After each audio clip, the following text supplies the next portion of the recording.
Good Thursday to you, everybody. Income 731. Welcome to week. Are you ready for it? Boom, 10. We passed the halfway mark.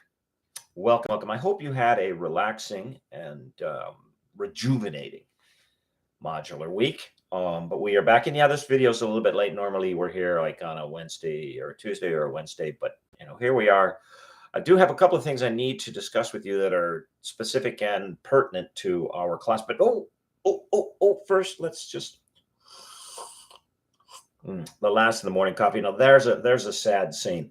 An empty coffee cup, but nonetheless, I am here. You're now sufficiently caffeinated instructor. Okay, welcome to week 10. I don't have things to discuss with you from week 9 because week 9 was modular week and you didn't have anything to do. Okay, so instead, a couple of reminders. First and foremost, your tech tool, that is your next assignment, is due on the 28th. So that's 4 days from now. All right. And by way of a reminder, please make sure that you follow the instructions carefully. Make sure that your papers are formatted, that you have citations where necessary.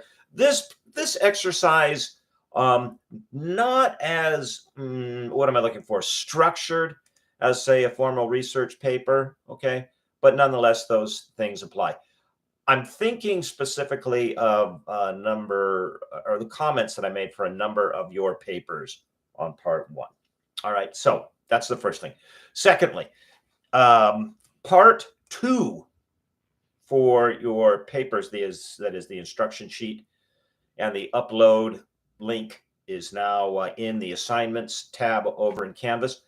And I'm not going to give this a whole lot of attention, but essentially in part 2, you're going to finish up your paper. There is one major change that you need to make, and that is you need to convert that annotated bibliography into your literature review. Now, if you have questions or lack of clarity as to what's the difference between the two, I put a link in the instructional sheet over to the University of Purdue, the Purdue OWL site. Look at the when you find the example of the sample papers, and when you do, find the one that is professional. It says professional. It says academic paper. There's one that says student, and there's one that says academic or professional, something like that.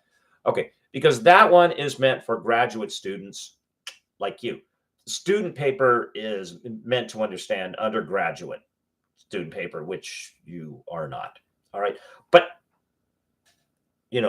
whether you look at that or you already know, let me give you the heart of what we're looking for in a good literature review.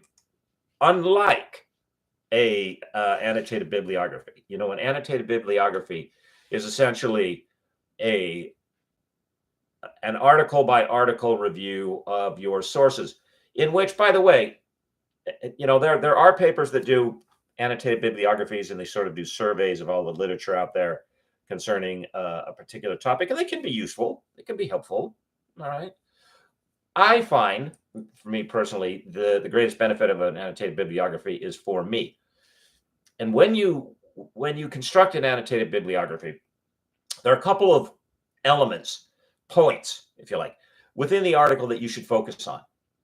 Now, when I'm preparing a bit of research and I start reading through sources, I read sources. The first thing that I do is I go to the abstract. If the abstract is not well written, and I mean by well written, I don't just mean grammatically and thematically correct. That is that it's not focused on some very specific things. That's a red flag to me that the article, although it seems to touch on what I want to research, may not be worth my time or may not play a central part in my research. Well, what am I looking for? Right out of the gate, I'm looking for a clear and concise summation of what the heck is this article? What does it concern? What's it talking about? What's the issue here at hand and the investigation thereof? Okay. And then secondly, flowing out of the first one. So very, very clear and concise summation of what this is. and in terms of the investigation of the issue at hand. What is the methodology? What data was gathered and what sort of tests were applied to that data? Now, in the abstract, you're not going to get, sometimes you do, but usually you don't expect the results of that data. Yeah, okay, fine. You'll get a summation of the results of that data. That's what you want to be looking for, because an article will stand or fall by way of its reliability, validity, and therefore usefulness to you based on its methodology. And I don't just mean, by that I don't mean, oh, it has to be quantitative as opposed to qualitative, or qualitative as opposed to quantitative. No. You need to become highly skilled practitioners in the art of telling the difference between beef and bologna, as the saying goes. Some time ago, right, when researchers were being trained, and I'm now going to speak about my first doctoral program, that one of the central challenges was teaching the developing researcher, and that would have been me, in my 20s, how to and where to go to find the resources. That in itself was a challenge, because there was no such a thing as online in the late 80s or early 90s. I mean, there was an internet developing, but it was very different than it is today. You had to know the address of the source that you wanted to get to, and then much of the stuff wasn't online at all. I mean, there weren't good search engines. So I remember, we used to carry around these big, they looked like phone books that you just kept adding pages into, that listed URLs. That's the address up there that goes HTTP, :/ that's the URL. It stands for Universal Resource Locator. Yeah, I know. Could you come up with a more confusing term? That's another story. Okay. So the training was learning how to get to reliable sources. That was a big part of the training. It's different for you now, because your availability to get to is wide open. But in that sea of material, there's a lot of junk. There's a lot of crap. Your challenge, I would argue now, as researchers, your central challenge is to develop these skill sets that allow you to distinguish between what's well done and what's garbage. And you're not going to be able to do that by simply reading the text, because that's an exercise in rhetoric.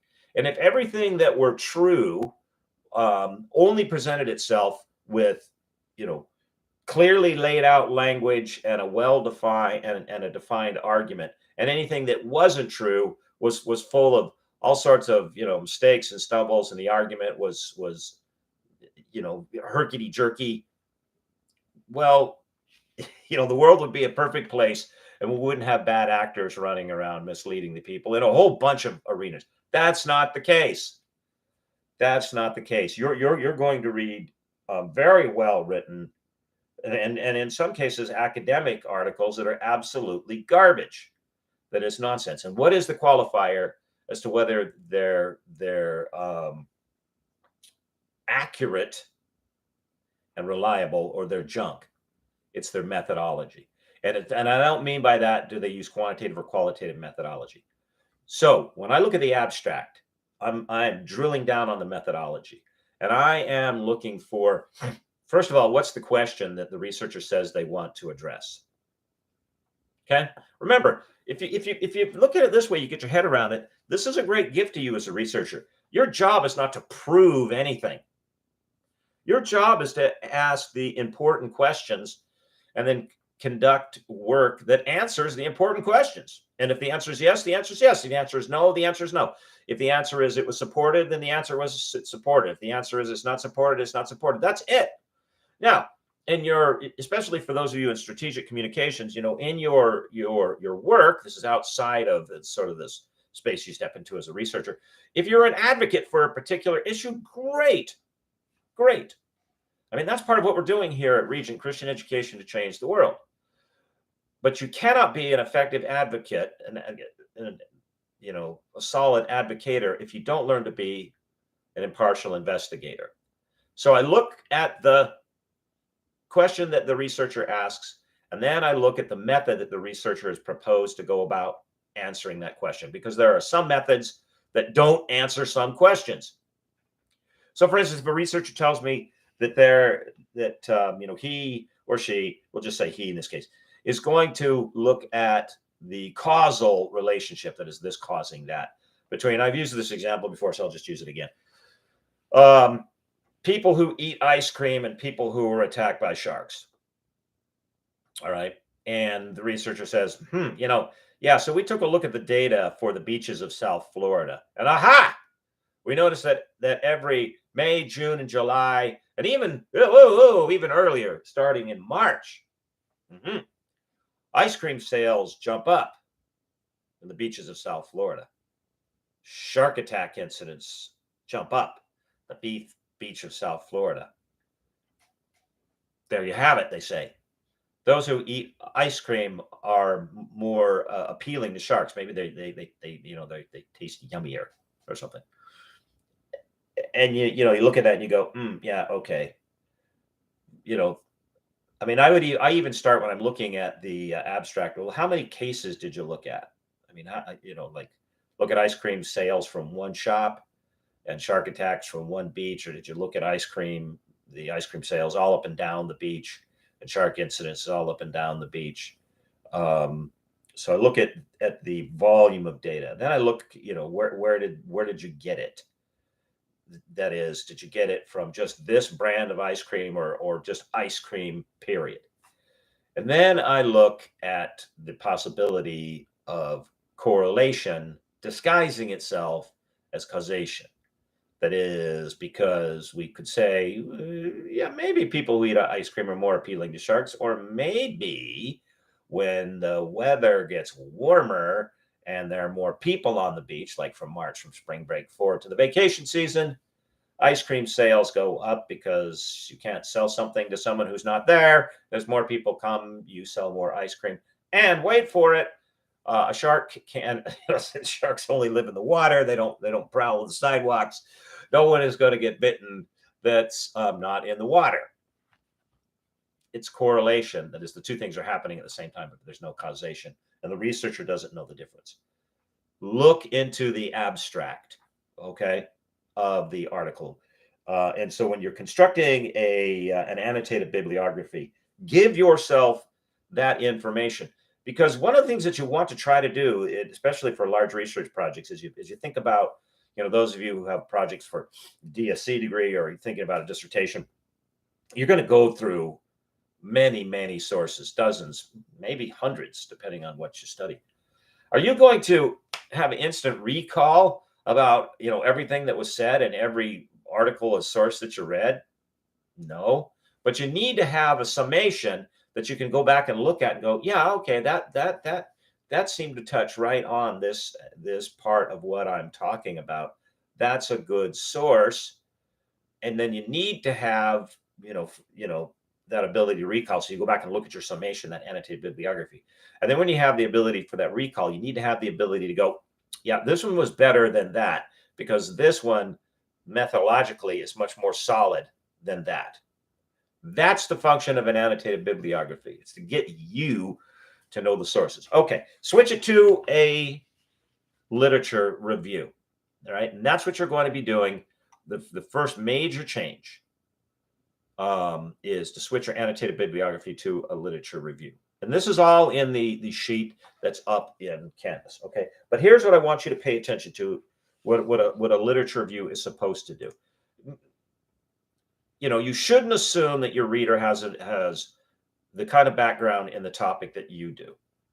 You don't have to assume that they're idiots, but you can't assume that they have spent hours and hours and hours with it like you have. So the first thing the literature review needs to do is you need to set the stage. I mean, you're basically gonna put on a presentation in addressing a question that you've asked. You need to set the stage. You need to write about the background, anything that's pertinent, any other factors that may be influencing what it is you're looking at. If you're not going to focus on them, You say, hey, I'm going to acknowledge that this is probably a factor in how things come out, but I'm not going to focus on that because that's outside of the scope of this study, but may be important. Set the stage. All right. So you you can do this. A good literature review is done in a narrative style. All right.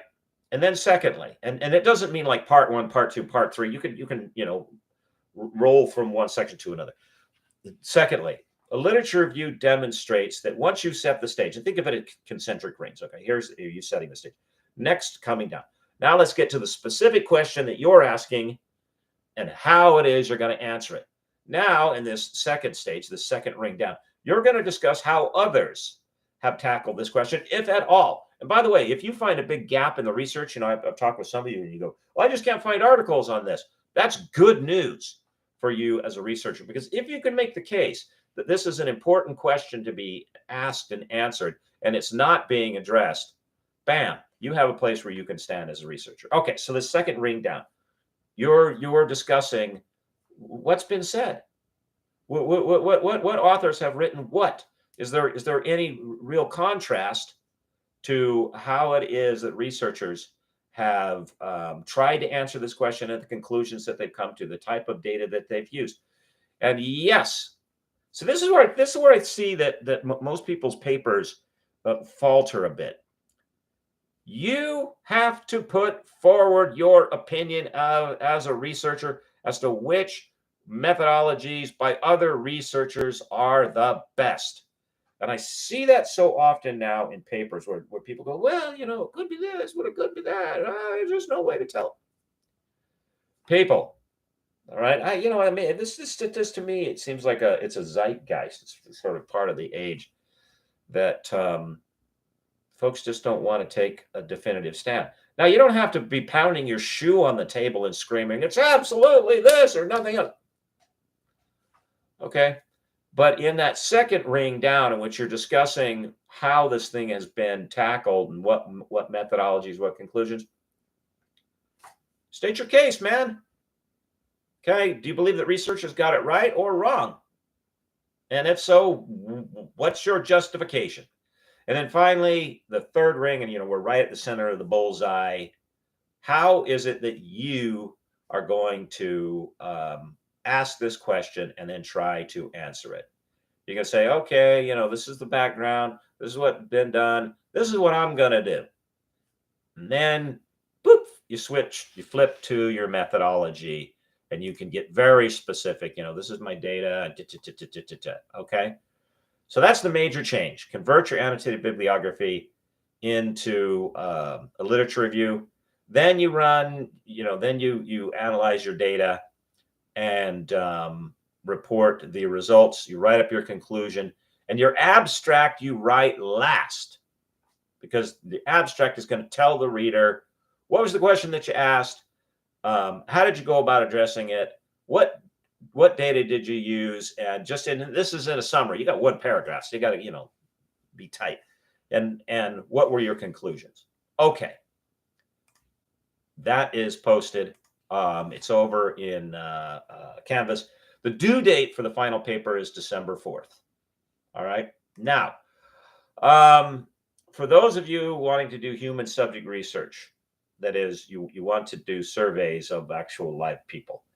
And I apologize to you, not in the sense that I did something wrong, which I didn't, but I apologize to you in that there is a change, unbeknownst to me and a number of people in the department. The university changed the IRB certificate process. That is, they've adopted a different one and a much more rigorous one. In fact, I am going through additional training in order to reacquire my IRB certificate. If you proposed a project, and I'm sorry off the top of my head, I don't remember everybody's project. If you proposed a project that requires you to work with live people, like even in a survey, reach out to me, send me an email, because we need, is it possible for you to get your IRB certificate still? Could be. I expect to have mine here shortly. I'm going through the training. But it's just gotten a lot more complicated. So please reach out to me, and we'll make a decision, as to what we could do. My initial inclination is, if you've proposed human subject research, I have an idea, because some of you are proposing human subject research as a means by which to ramp up for your DSC projects or your dissertation, your PhD.